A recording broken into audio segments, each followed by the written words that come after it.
Apektado rin ang pagtaas ng presyo ng raw materials ang baking industry ng bansa. Sa harap nito, nais daw ng isang grupo na magsagawa ng bakery fair kung saan ibibida ang mga bagong teknolohiyang tutugon sa mga problema ng industriya. Yan ang agenda report ni Paulo Barcelon. Challenging ang unang quarter ng taon para sa bread industry. Isa sa mga hamon ay ang patuloy na pagtaas ng presyo ng raw materials gaya ng asukal at itlog. Ayon sa Department of Agriculture, umaabot na sa 83 pesos ang kada kilo ng refined sugar. 6 to 11 pesos naman ang presyo ng kada piraso ng itlog. Ang maliliit na panaderya sa bansa, umaaray na.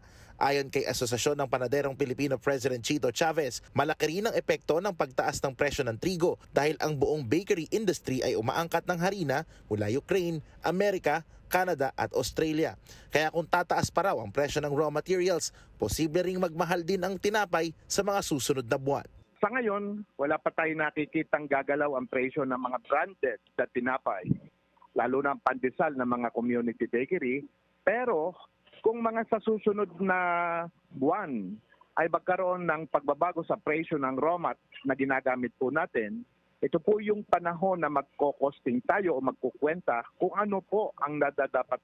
Layon ngayon ng Filipino-Chinese Bakers Association of the Philippines na mabigyang atensyon ng baking industry sa pamamagitan ng pagsasagawa ng Bakery Fair mula March 6 hanggang 8. Target ng grupo na maipakita ang mga bagong teknolohiyang posibleng makatulong sa Philippine baking industry.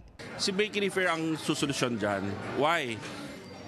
Nandyan yung mga international companies that would help us. For example, problem sa asukal, problem sa egg, problem sa butter. Una nang inaprubahan ng Department of Trade and Industry ang taas presyo sa Pinoy Tasty at Pinoy Pandesal.